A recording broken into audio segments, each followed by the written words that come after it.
தமிழ்நாட்டில் எப்போதுமே கல்விக்கு முக்கியத்துவம் இருந்திருக்கு.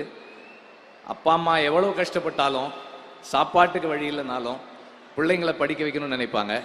அது 50 வருஷமாக தமிழ்நாட்டில் தொடர்ந்து கல்விக்காக நடந்த வேலை. அது இப்போ கல்வியை நம்ம கிட்ட இருந்து சிஸ்டமிக்கா எடுக்கிறதுக்கு ஒரு வேலை நடக்குதுன்னும் போது அதை சிஸ்டமிக்காவே எப்படி எதிர்க்கணும், அதை சிஸ்டமிக்கா எப்படி எதிர்கொள்ளணுன்றது தான் இந்த 4 வருஷத்துல நடந்திருக்கிறது.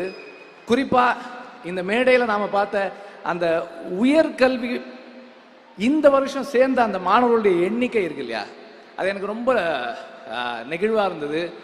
நாம ஒரு உண்மையிலேயே கல்வியில நாம ஒரு பெரும் பாய்ச்சலை கண்டிருக்கிறோன்னு தான் எனக்கு சொல்லணும்னு தோணுது.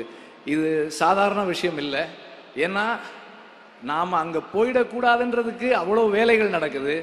ஆனாலும் நம்ம அங்கே போவோம், எப்படி போக வைக்கணும்னு எங்களுக்கு தெரியும்னு செய்கிற ஒரு செயல் ரொம்ப ரொம்ப ரொம்ப நன்றிக்குரியது. நாம் ரொம்ப அந்த அந்த மாணவர்கள் போல நாம் எல்லாருமே ரொம்ப நன்றியோடு இருக்கணும்.